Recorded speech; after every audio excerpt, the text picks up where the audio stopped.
stage a very special next speaker, business leader, Priya Agarwal Hebar, who's going to share a very interesting journey of being someone who loves music to now being one of the rare women in the management of mining.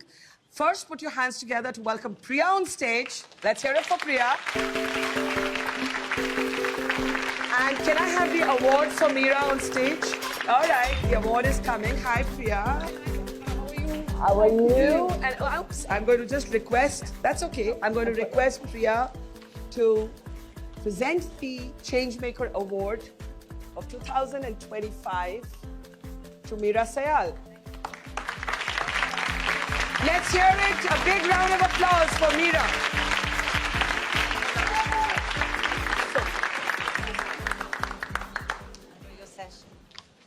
Welcome, Priya. Thank you. Hi, Barkha. Nice to see you. It is fabulous to be here. And guys, I want to just say, while I'm putting my earring on because women have to multitask, I just want to say that Priya's been an incredible champion of the festival. The festival and this beautiful studio would not be possible without her support. So the reason that we're all here in such large numbers is thanks to Riverside, Vedanta, and Priya. So please, let's have a big, big round of applause for making this moment possible. Thank you. First and foremost, Barkha, you really do the impossible because it's the first time in 35 years of my life that I'm talking in front of my father. Oh. And I'm very nervous Who's because right I've here, spent by the way, the last in 35 the first years row, so he's going to be watching kind. him. So Thank you for doing this. So let's start with music, actually, right? Because this conversation is about music to mining. And I think while you've done many panels where you've been asked all the sort of regular questions, and we'll get to that about being a business leader, not many would talk about their first passion, which is music. Do you remember that moment when you heard maybe the first piece of music or the first song and thinking how much it just transfixed you and then changed you? So I'll start very early days when we just moved to London. I was about 10 years old. And, my parents decided one day, my father decided that we need to move to London. He needs to find new opportunities here. And, one night I was told by my parents that pack your bags, we're going. And I was an excited young girl. I was 10 years old. I'd been to London, I think, a couple of times before on holiday. Yeah. For me, London was Toys R Us and like all the fun things and Hamleys and, there was Trocadero that time. That was my imagination, this very excited young girl going to London to live, this new exciting life. But things changed as soon as I came to London.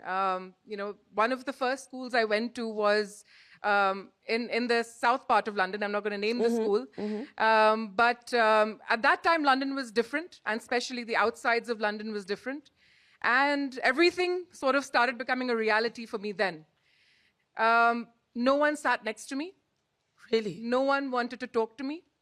I spent days... in fact, there were people who saw me and just by looking at me said that she must not smell nice. I used to have a bath 5 times a day because I felt like I was unclean. So really active racism. Active racism.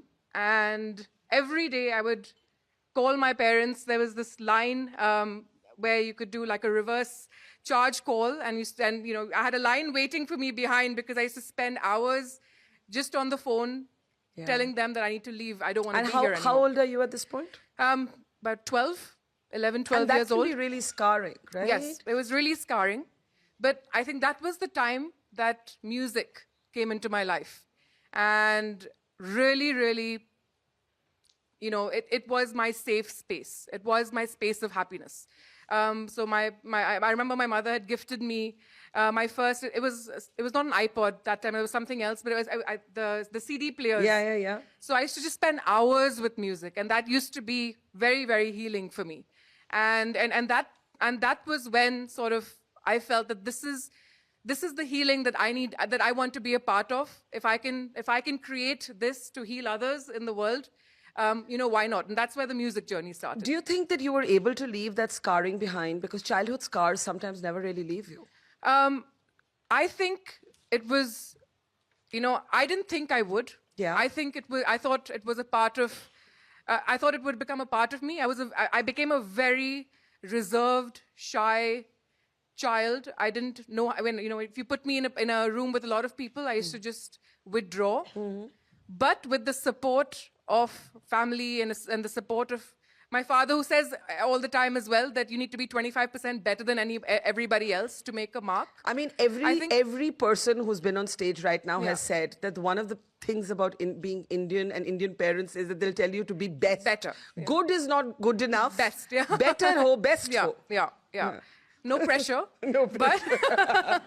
But then I think overcoming it and then the journey that I'm in today, I think that for me was the driving factor for what gets me out of bed in the morning today, because of the things and the atmosphere that I'm in.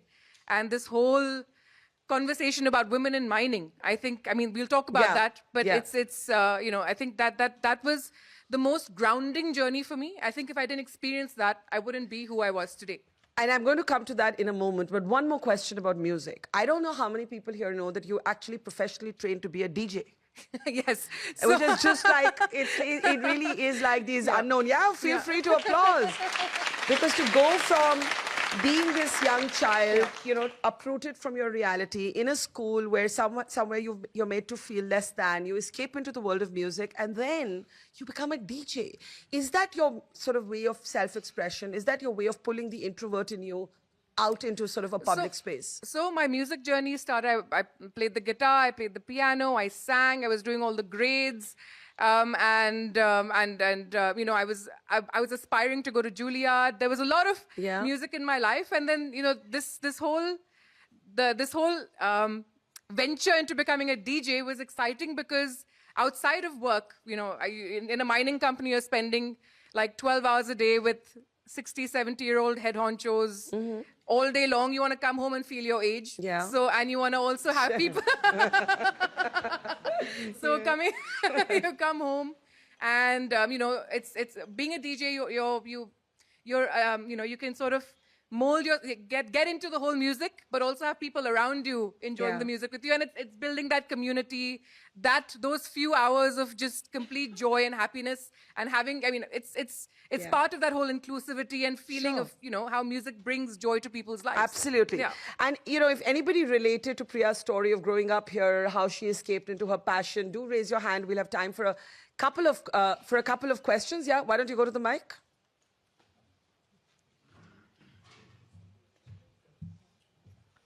Hey Priya, you've inspired me quite a lot, obviously.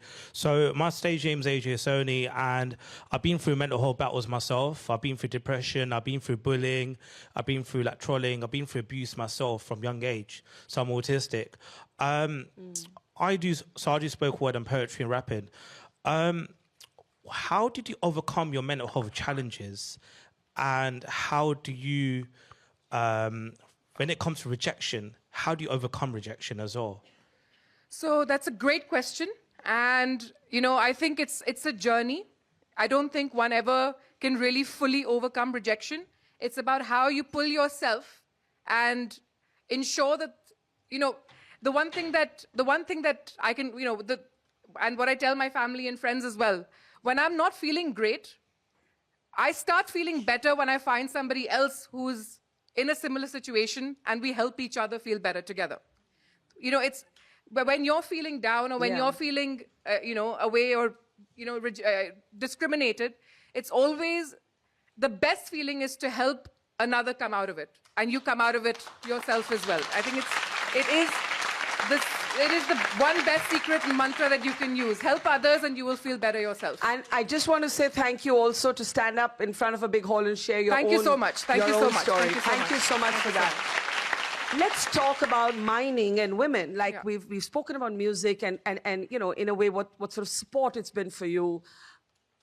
Mining, it's still a very male world, right? How tough was it for you as a woman leader to break into the world of mining?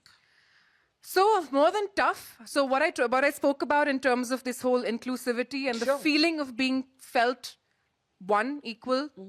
For me, my journey at Vedanta started in that manner. I'll tell you a little bit about, I was in my journey for music, and I opened the television one day, and I saw that I've become the board member of one of our companies called Kane. I had no idea this was going to happen. And this is what my father does. He likes to throw you into the deep end. Yeah. and and so I went to the board meeting.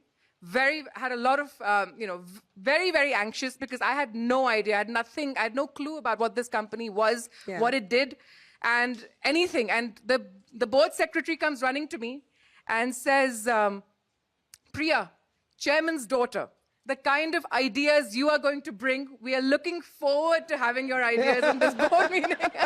And that was it for me. I was Yeah. terrified. I said, Yeah. I mean, forget ideas. I need to first figure out what I'm doing here. Yeah. So, but I think that was a journey Yeah. of change. And with the support of everybody, I think, and the company and its progressive nature, today half our board is women. And That's great. and I think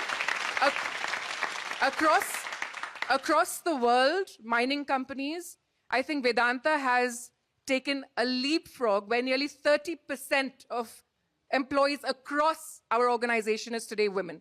And 2019, it was illegal in India for women to go underground. Really? We fought, and in 2019, we got an allowance to get women underground. We were the first company in India to get women underground. That's fabulous. And these women have broken every stereotype you can imagine. And you should just meet them, whether it's driving the forklifts, whether it's Yeah. doing anything. The first all-women rescue team of India is at Hindustan Zinc. These women went to South America and came second. And these women don't look like the global women, tall, strong, but they came second, the rescue team of India. And it gave me goosebumps. I'll tell you a little bit. I mean, we're talking about, I was hearing the conversation since morning. We're talking about urban and semi-urban Yeah. India, where, of course, there's a lot of progress. But there is a very far gap when it comes to rural India and women. And last year, I went to Udaipur, to one of our underground mines, and our head of security, she came to me. She's part of the LGBTQ community, and she came to me and she said, Priya, can I tell you one thing? I had two dreams in my life. I wanted to adopt a daughter, and I wanted to buy my mother a house. And because of Hindustan Zinc, I've achieved That's both. amazing. I had tears in my eyes. I had goosebumps in my body. And that really is, for me, that's what changed everything. I mean, that kind of impact to be able to even have the opportunity, a little bit of an opportunity to have that kind of impact on people's lives, nothing can be better. Amazing. I have time for one more question. Anybody? Yeah, okay, quickly. Yeah. Ajit is my name. No better introduction. Ajit, I'm yes. ex-Vedanta. Oh, lovely. I Okay. fully endorse every word of what you said. Pioneer work done by the group in India, but you guys are done so well. That's the reason we're all here. India is poised to become economic superpower, third largest 2047, developed nation. Yeah. Leave aside definition. Economists are saying, so not me, unless the large workforce of Indian women is made to go through reskill programs. We don't go there. We don't just make it. People like you, leaders like you to roll out your mindset.